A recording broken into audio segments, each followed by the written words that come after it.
Hello everyone, स्वागत है आप सभी का MAS मैथ्स क्लासेस में। मैं हूं आपका फ्रेंड और आपका टीचर आकिल सैफी। देखिए, हमारा जो टॉपिक चल रहा था डिफरेंशिएशन, आज उसका हमारा लास्ट टॉपिक होगा और उसमें आज हम पढ़ेंगे मीन वैल्यू थ्योरम, मध्यमान प्रमेय। कल हमने रोले थ्योरम पढ़ी थी, आज हमारा लास्ट टॉपिक है मध्यमान प्रमेय। तो देखिए, सबसे पहले इसका स्टेटमेंट पढ़ लेते हैं। उसी का एक एक्सटेंड रूप है ये रोले थ्योरम का। इसका स्टेटमेंट पढ़ते हैं, आपको समझ में आएगा। देखिए क्या होती है मध्यमान प्रमेय या mean value theorem. If f(x) is a real valued function, आप समझ गए इसका मतलब हुआ इसकी जो रेंज होगी वो एक रियल वैल्यू में होगी और डोमेन भी रियल वैल्यू, यानी रियल नंबर का एक फंक्शन है f(x) is a real valued function in the interval. और किस इंटरवल के अंदर है वो? a से b के क्लोज इंटरवल में। बिल्कुल ऐसा ही कल था रोल थ्योरम में। सच दैट, इस प्रकार से पहली condition, f(x) is continuous in close interval of ab, f(x) is differentiable in open interval of ab। ठीक है, बिल्कुल आपने देखा फर्स्ट और सेकंड पार्ट तक बिल्कुल ऐसा ही है। कल जो आपने पढ़ा बिल्कुल वही था इसमें भी और वही है इसमें भी। f(x) कंटिन्यूअस है ab के क्लोज इंटरवल में, f(x) डिफरेंशिएबल है ab के ओपन इंटरवल में। यहां मैंने ओपन क्लोज नहीं लिखा है, वैसे आप ब्रैकेट से समझ गए होंगे, फिर भी मैं लिख देता हूं। यह है क्लोज और यहां पर लिख देता हूं मैं, ये है ओपन। ओके, क्लोज इंटरवल में, ओपन इंटरवल में। चलिए, थर्ड पॉइंट से बस चेंज होता है। वहां पर जो आपका था वहां f' की वैल्यू 0 थी और तब एक पॉइंट c ऐसा बिलोंग कर रहा था जो ab के ओपन इंटरवल में है। बट यहां पर क्या है? Then there exist at least one c तो यहां पर भी होगा, c वहां पर भी कम से कम एक c। एक से ज्यादा भी ऐसे पॉइंट हो सकते हैं, लेकिन एक कम से कम होगा। वहां कंडीशन अलग थी, यहां पर ये कंडीशन सेटिस्फाई होनी चाहिए। f' का मतलब आप समझ गए फर्स्ट डेरिवेटिव, और फर्स्ट डेरिवेटिव का मतलब आपको मैंने कल समझा दिया था। फर्स्ट डेरिवेटिव का मतलब होता है कि जो हमारे पास में फंक्शन है उस फंक्शन का उस पॉइंट पर स्लोप, सी पॉइंट पर फंक्शन का स्लोप कितने के इक्वल होना चाहिए? fb minus fa upon b minus a। यही है आपकी मीन वैल्यू थ्योरम। समझ ले लास्ट वाले पॉइंट को फिर से। क्या है? कम से कम एक पॉइंट सी उस इंटरवल ए बी के ओपन इंटरवल में ऐसा जरूर होगा जिसके लिए कंडीशन सेटिस्फाई हो कि f' equals to fb minus fa upon b minus a। देखो, इसका ज्योमेट्रिकल इंटरप्रिटेशन समझ ले, बहुत अच्छे से समझ में आएगा। मैं एक बार ज्योमेट्रिकल फॉर्म समझा देता हूं। ज्योमेट्रिकल इंटरप्रिटेशन, ज्यामितीय रूप क्या है? देखिए इसका, मैं यहां पर एक कर्व बना लेता हूं।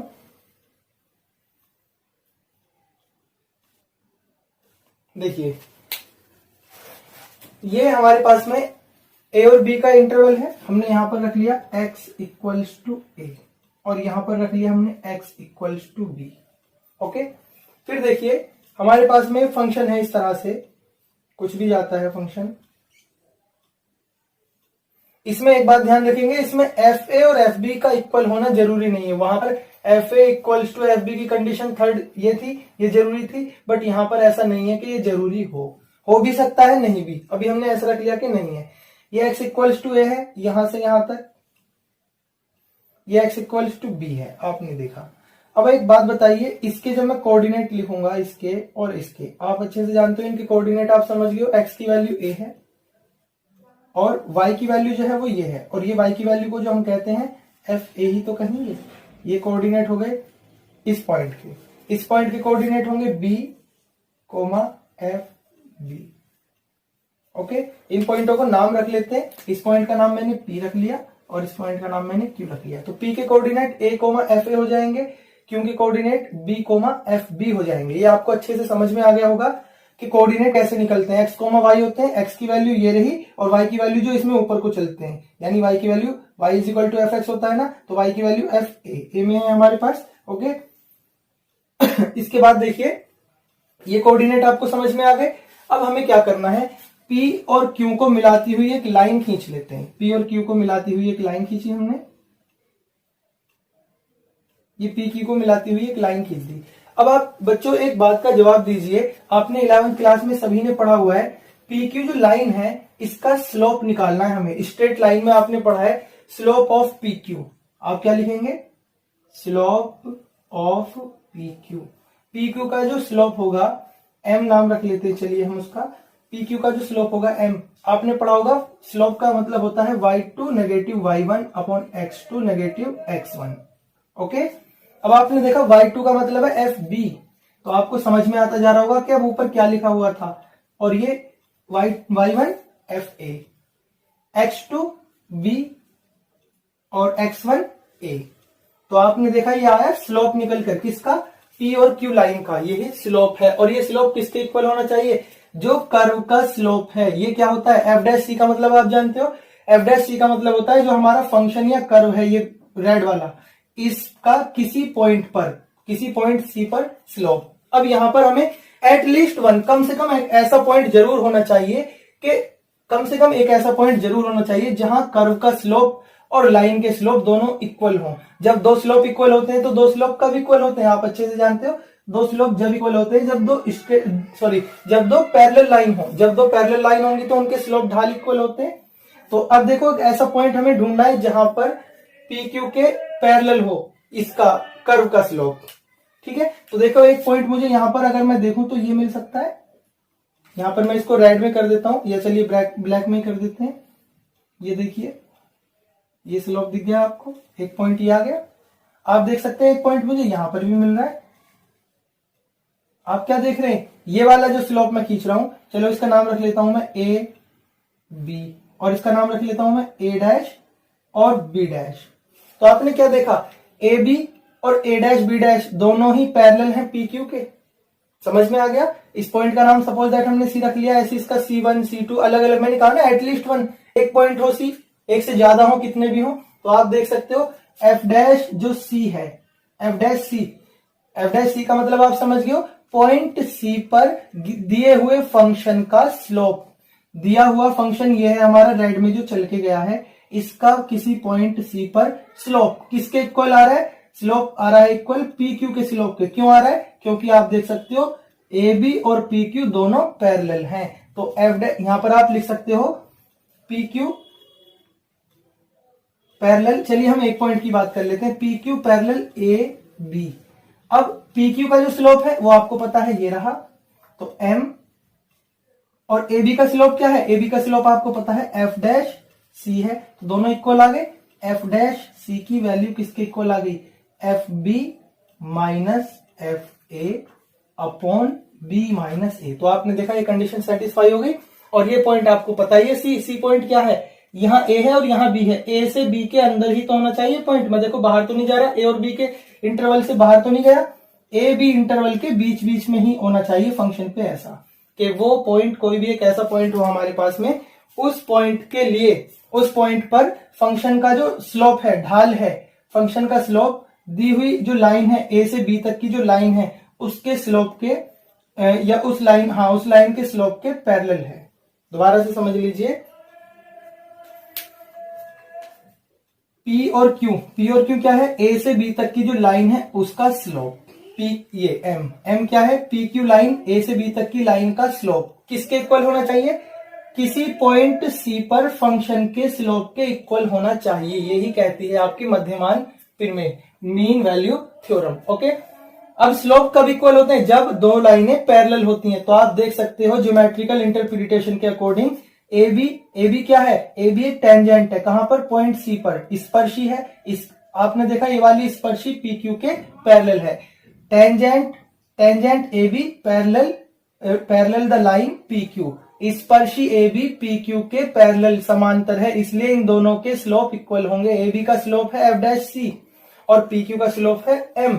मैंने इसको उल्टा लिख दिया है, मैं इसको एक बार सही फॉर्म में लिख देता हूं। यहां पे A B parallel P Q, तो ए बी का स्लोप कितना है आपको पता है, ए बी टेंजेंट है, ए बी स्पर्शी है बिंदु सी पर, किसकी, दिए हुए फंक्शन की, दिए हुए कर्व की। इसका स्लोप है एफ डैश सी, फर्स्ट डेरिवेटिव स्लोप होता है दिए हुए फंक्शन का। और पी क्यू का स्लोप कितना है, एम की वैल्यू ये रही, और एफ डैश सी की वैल्यू आपको पता ही है, यही आपकी मध्यमान प्रमेय बनकर आ गई। सबको समझ में आई होगी अब तो ये ज्योमेट्रिकल फॉर्म से। अब हम देखो इसको अप्लाई करते हैं क्वेश्चंस में, न्यूमेरिकल क्वेश्चन कैसे करते हैं, चलिए शुरू करते हैं। Okay,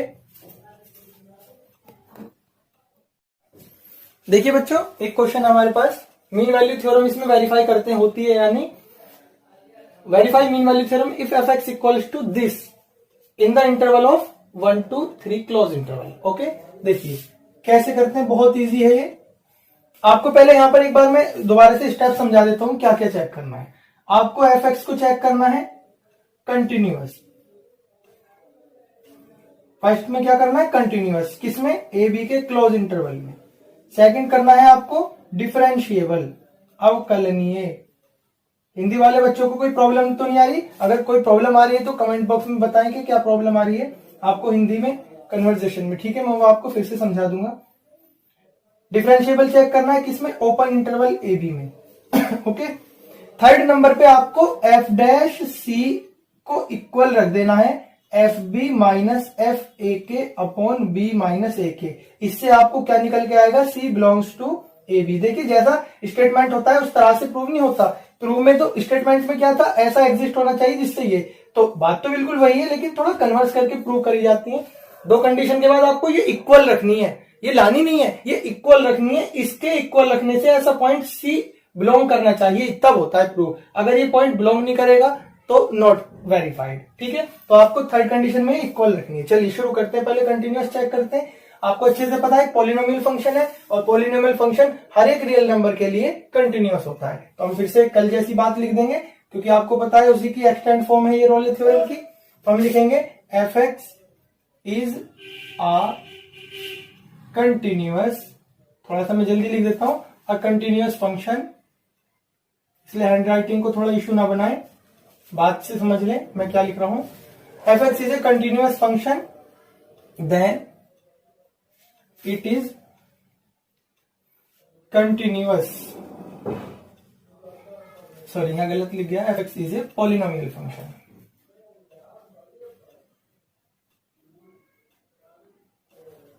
polynomial function then F X, then it is continuous in A B. A B के क्लोज इंटरवल में क्या होगा, ये कंटिन्यूअस होगा। सेकंड पार्ट चलते हैं। सेकंड पार्ट में आपको डिफरेंशिएबल, आप अच्छे से जानते हो ये कंटिन्यू, ये पॉलिनोमियल है, पॉलिनोमियल कंटिन्यूअस भी होते हैं रियल नंबर के लिए और डिफरेंशिएबल भी होते हैं। तो सेम लाइन लिखी जाएगी, F X is also differentiable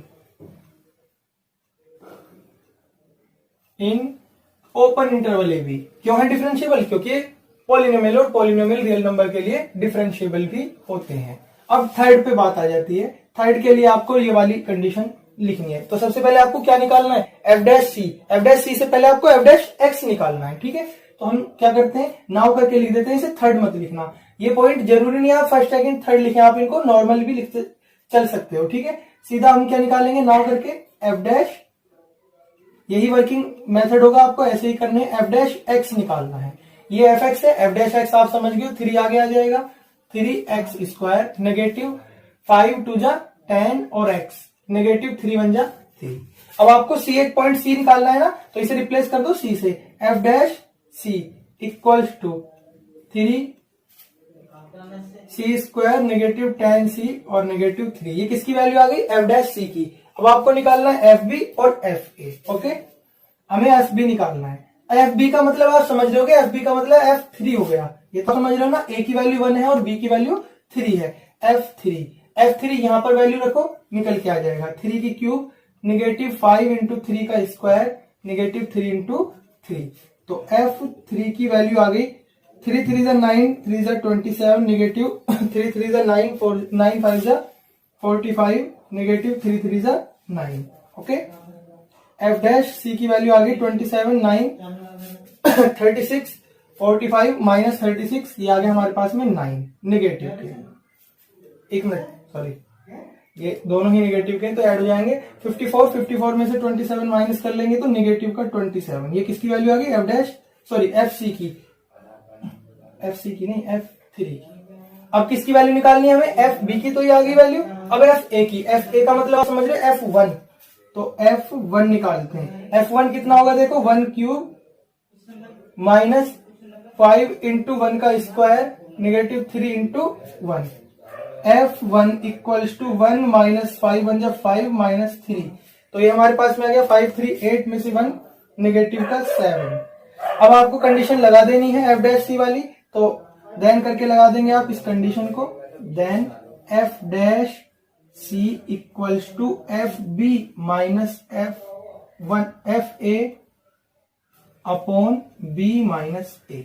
value put कर देते हैं। एफ डैश सी की वैल्यू है 3c square minus 10c minus 3, 3c square minus 10c minus 3 equals to F B का मतलब आप समझ रहे हैं, एफ बी का मतलब F3 है और उसकी वैल्यू कितनी है -27 माइनस एफ ए का मतलब है F1 की वैल्यू है -7 अपॉन बी का मतलब है 3 माइनस ए का मतलब है 1। ओके, सॉल्व कर लेते हैं इसको थोड़ा सा। देखिए इधर सॉल्व करते हैं इसको हम।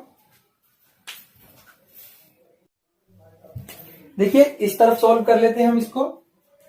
3c स्क्वायर -10c -3 और इक्वल्स टू आपने देखा -27 और माइनस माइनस प्लस 7, तो ये रह गया -20 और अपॉन 2 10 20, -10 इधर आएगा तो पॉजिटिव 10 में से 3 गया 7, तो ये रह गया 3c स्क्वायर -10c और प्लस 7 इक्वल्स टू 0। इसके फैक्टर करेंगे हम, आप अच्छे से जानते हैं इसके फैक्टर हो जाएंगे। देखिए 7 3 21, 7 और 3 10 तो जब मैं इसके फैक्टर करूंगा तो फैक्टर आ जाएंगे, एक तो c-1 फैक्टर करने आपको आते हैं अच्छे से, और एक फैक्टर आ जाएगा इसका 3c -7 इक्वल्स टू 0। ये दो फैक्टर आ जाएंगे। यहां से आपको क्या पता चला, एक तो c की वैल्यू 1 आती है एंड दूसरी आती है 7/3।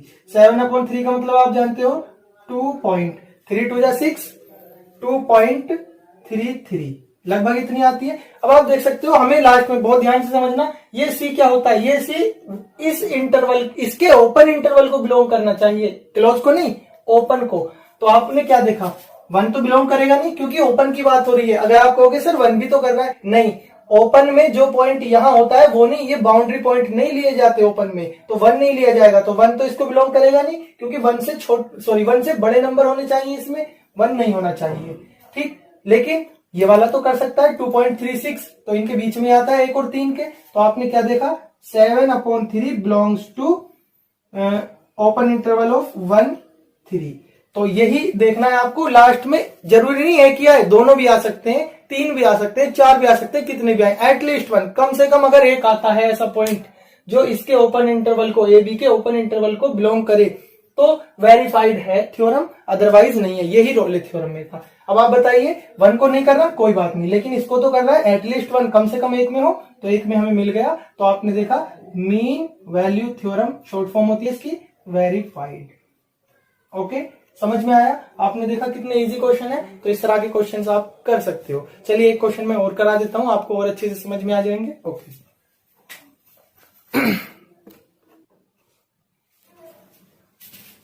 देखिए एक क्वेश्चन है, ये है हमारे पास में, समझ लेते हैं।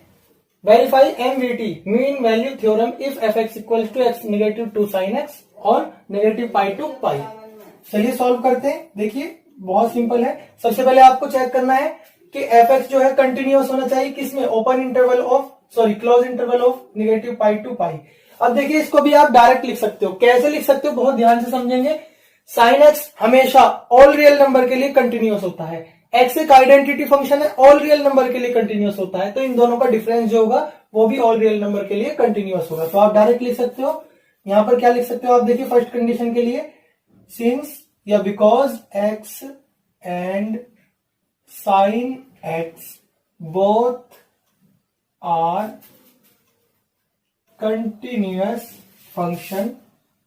आपको इसमें जो है मोस्टली फर्स्ट और सेकंड पार्ट को थ्योरी में 2 लाइनों में खत्म करना है, पूरा प्रूव नहीं करना है। कभी आप सोचो कंटिन्यूटी या डिफरेंशिएबिलिटी के अकॉर्डिंग पूरा कंटिन्यूटी और पूरी डिफरेंशिएबिलिटी चेक करेंगे, इससे तो क्वेश्चन आप 4 नंबर में 5 में आएगा, उसे बहुत लेंदी कर दोगे। इस तरह से नहीं करना है, ये डायरेक्टली यहाँ पर ऐसे ही फंक्शन मिलेंगे जो डायरेक्ट कंटिन्यूअस और डिफरेंशिएबल होते हैं। X and sine X both are continuous function for all real numbers. Then इन दोनों का डिफरेंस ही तो एक नया फंक्शन बना, और आप जानते हो जब 2 कंटिन्यूअस फंक्शन होते हैं तो उनका डिफरेंस भी कंटिन्यूअस होता है। Then F X is also continuous for, हम अपने इंटरवल को लिखेंगे सिर्फ, ऑल रियल नंबर नहीं, सिर्फ जो इंटरवल गिवन है वो, और उसका क्लोज इंटरवल। अब सेकंड पार्ट चेक करते हैं। आपको पता है साइन एक्स जो होता है हमेशा हर रियल नंबर के लिए डिफरेंशिएबल भी होता है। एक्स हर रियल नंबर के लिए ये भी डिफरेंशिएबल होता है। तो देखिए स्टूडेंट्स, इन दोनों का जो डिफरेंस होगा वो भी डिफरेंशिएबल होगा। तो यही वाली लाइन बिल्कुल इसी तरह से डिफरेंशिएबल के लिए लिख देंगे। ठीक है, because X and sine X both are differentiable, both are differentiable for all real numbers, then fx इन दोनों का डिफरेंस है। तो ये एक नया फंक्शन, इन जो दो डिफरेंशिएबल फंक्शन होते हैं उनका डिफरेंस जो होता है वो भी डिफरेंशिएबल होता है। ये आपने algebra of continuity and algebra of differentiability में पढ़ चुके हो। देन fx ऑल्सो डिफरेंशिएबल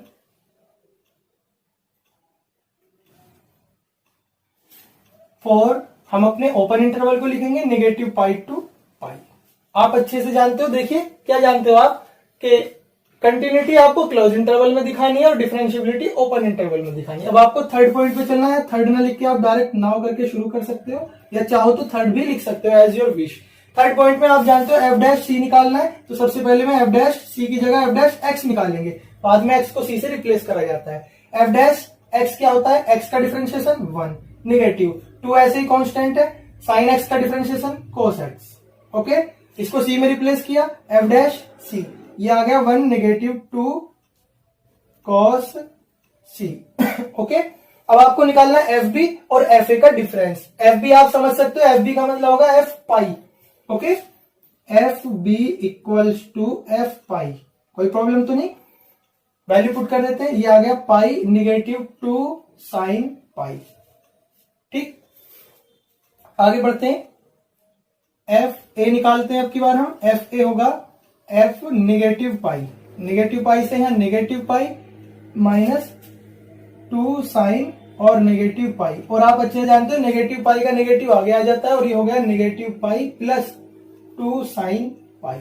इन दोनों का डिफरेंस चाहिए आपको। अब आप फॉर्मूला लगा लेते हैं। फॉर्मूला आपको क्या कहता है, देन करके लिख देते हैं आप, F dash C equals to F B minus F A upon B minus A. F dash C की वैल्यू पुट कर लेते हैं। ये वैल्यू हमारे पास में 1 नेगेटिव 2 और cos x equals to, F B की वैल्यू हमारे पास में pi negative 2 sine x. F A की वैल्यू है हमारे पास में नेगेटिव पाई, देखिए माइनस की वजह से साइन चेंज डायरेक्ट कर लेते हैं, ये हो जाएगा प्लस का पाई और प्लस की जगह क्या हो जाएगा है माइनस 2 साइन पाई। ये दोनों पार्ट आपस में, सॉरी मैंने ध्यान नहीं दिया, यहां पर भी नेगेटिव है, यहां पर भी नेगेटिव, ये तो ऐड हो जाएंगे, गलती से हो गया। बी की जगह पे कितना है पाई, और देखिए माइनस पाई, माइनस और पहले से माइनस होता है, दोनों मिलकर हो गए प्लस पाई। यहां तक तो कोई प्रॉब्लम नहीं। अब देखिए आप अच्छे से जानते हो सभी स्टूडेंट, साइन सॉरी एक्स नहीं पाई, साइन पाई की जो वैल्यू होती है, साइन पाई की वैल्यू 0 होती है, ये आप सभी जानते हो अच्छे से। 1 negative 2 cos x equal to pi और pi 2 pi negative 4 sine pi upon 2 pi. Okay, देखिए जरा थोड़ा रफ कर लेते हैं ऊपर से। देखिए यहां पे कर लेते हैं इसको, 1 minus 2 cos x equals to 2 pi negative, देखिए 4 और साइन 0, सॉरी साइन पाई की वैल्यू आप जानते हो 0 होती है, तो 4 इंटू 0 अपॉन में 2 पाई। ओके, आपने क्या देखा, 1 minus 2 cos x equals to 2 pi upon 2 pi और ये इक्वल्स टू 1।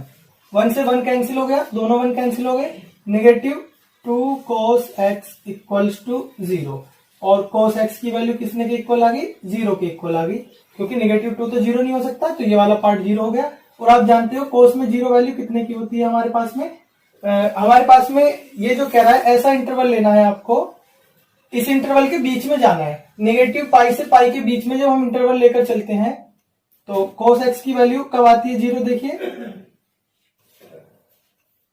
कोस 90 को हम लिखते हैं कोस पाई बाई 2। और भी बहुत सारी वैल्यू मिलती है, लेकिन हमसे कहा है उसमें निगेटिव पाई से पाई के बीच में, ठीक है। तो cos X equals to cos pi by 2, हमें एटलीस्ट 1 पॉइंट चाहिए। यहां से इधर देख लीजिए, तो एक्स की वैल्यू कितनी आ गई, पाई बाई 2। आपने क्या देखा, पाई बाई 2 बिलोंग करता है, बिल्कुल अच्छे से बिलोंग करता है निगेटिव पाई से पाई के ओपन इंटरवल को पाई बाई 2 बिलोंग करता है। तो आपने क्या देखा, mean value theorem verified. Okay, समझ में आ गया आपको। और देखिए इस क्वेश्चन में हम यहाँ एफ डैश सी रख रहे थे, ये बार बार हमसे क्या गलती हो गई, सी की जगह एक्स लिख गया। ये कोई मेजर प्रॉब्लम नहीं है, अगर आपने पेपर में भी गलती से ऐसा लिख दिया तो इस पे कोई मार्क्स नहीं कटते, क्योंकि एक्स और सी दोनों एक ही बात है। एक्स सारे नंबर को डिनोट कर रहा है, सी एक स्पेशल नंबर को, तो इससे कोई फर्क नहीं पड़ता। यहाँ वापस आप सी लिख सकते हो। तो यहाँ देखिए हमने सी लिख लिया, ये सब सी बन जाएगा। और आपने देखा जिसमें हम आंसर देते हैं सी में, और सी की वैल्यू पाई बाई 2 आ गई, और पाई बाई 2 इसके ओपन इंटरवल को बिलोंग कर गया, इसको बिलोंग कर गया, तो मीन वैल्यू थ्योरम वेरीफाइड हो गई। तो इस तरह के आपको मैंने बहुत सारे न्यूमेरिकल दिए, आप उनको कर सकते हो। और इसके साथ ही आज हमारा डिफरेंशिएशन खत्म हो गया। अब हम 1 दिन या 2 दिन इसकी मिसलेनियस एक्सरसाइज के कुछ क्वेश्चंस करेंगे डिफरेंशिएशन के, फिर उसके बाद हम एप्लीकेशंस ऑफ डिफरेंशिएशन यानी अवकलन के अनुप्रयोग चैप्टर नंबर 6 पर चलेंगे। ओके, देखिए स्टूडेंट, हमारा चैप्टर 5 कंप्लीट हो चुका है, और इसके अंदर आपने कंटिन्यूटी, डिफरेंशियबिलिटी एंड डिफरेंशिएशन तीनों टॉपिक अच्छे से पढ़े हैं। और तीनों से रिलेटेड जितने भी प्रकार के मेथड थे, उन सभी मेथड्स को, सभी क्वेश्चन को मैंने करा दिया है, कुछ भी आपका नहीं छूटा है। कुछ मिसलेनियस टाइप के क्वेश्चन है, तो आप उनको जो है हमारी प्लेलिस्ट में जाइए, और हमारी प्लेलिस्ट है चैप्टर 05 के नाम से, उसके अंदर से आप सारी वीडियो को एक साथ देख भी सकते हैं। और उसके डिस्क्रिप्शन में पूरी जितनी भी आपने प्रैक्टिस एक्सरसाइज की है सबको एक साथ डाउनलोड भी कर सकते हैं। उन्हीं के अंदर आपको मिसलेनियस एक्सरसाइज मिलेगी, वहां पर कुछ एक्स्ट्रा क्वेश्चंस हैं, उनको भी आप करिए। अगर आपको कोई प्रॉब्लम आती है करने में, तो आपको हमारा मोबाइल नंबर पता है 9045202106, आप उस पर अपनी प्रॉब्लम को हमें व्हाट्सएप कर सकते हैं, ठीक है। और अगर आप हमारे व्हाट्सएप एजुकेशनल व्हाट्सएप ग्रुप से जुड़ना चाहते हैं, तो उसमें अपना नाम, एड्रेस और अपनी क्लास लिखकर मुझे मेरे नंबर पर व्हाट्सएप करिए, मैं आपको ग्रुप से जोड़ दूंगा, ठीक है। तो आप हमारी प्लेलिस्ट में जाकर सारी वीडियोस एक क्रम में देख सकते हैं, वहां से आप उसके डिस्क्रिप्शन में से सारी एक्सरसाइज एक साथ डाउनलोड भी कर सकते हैं, ठीक है। इसी के साथ अगर आपको हमारी वीडियो अच्छी लगी है तो उनको लाइक कीजिए, शेयर कीजिए और हमारे चैनल को सब्सक्राइब कीजिए। ओके।